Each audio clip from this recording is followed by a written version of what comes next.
ಅಫ್ಜಲ್ ಖಾನ್ ತನ್ನ 63 ಹೆಂಡತಿಯರನ್ನ ಕೊಲೆ ಮಾಡಿದ ಜಾಗ ಇದೇನ ತಾವೆಲ್ಲ ನೋಡ್ಬೋದು. ಆ ಅಫ್ಜಲ್ ಖಾನ ಮಾತು ಕೊಟ್ಟಿರ್ತಾನೆ, ಶಿವಾಜಿಯನ್ನ ತಂದು ನಿನ್ನ ಕಾಲಿಗೆ ಒಪ್ಪಿಸ್ತೀನಿ ಅಂತೇಳಿ ಮಾತು ಕೊಟ್ಟಿರ್ತಾನೆ.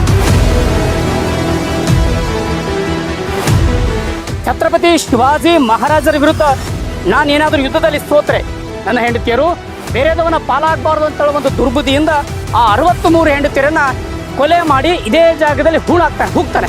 ಇದೇ ಬಾವಿಯಲ್ಲಿ ಅವರನ್ನು ತಂದು ಹಸಕ್ಕಾಕಿ ಅವರನ್ನ ಕೊಲೆ ಮಾಡ್ತಾನೆ.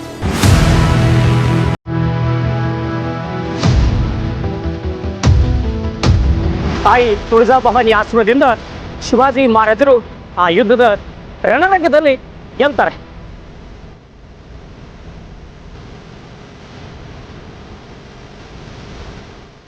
ಸ್ನೇಹಿತರೆ ನಮಸ್ಕಾರ. ಇವತ್ತು ನಾವು ವಿಜಯಪುರದ ಗುಮ್ಮಟ ನಗರಿಯಲ್ಲಿದ್ದೀವಿ. ಇವತ್ತಿನ ಸ್ಪೆಷಲ್ ವಿಡಿಯೋದಲ್ಲಿ ತಮಗೆಲ್ಲ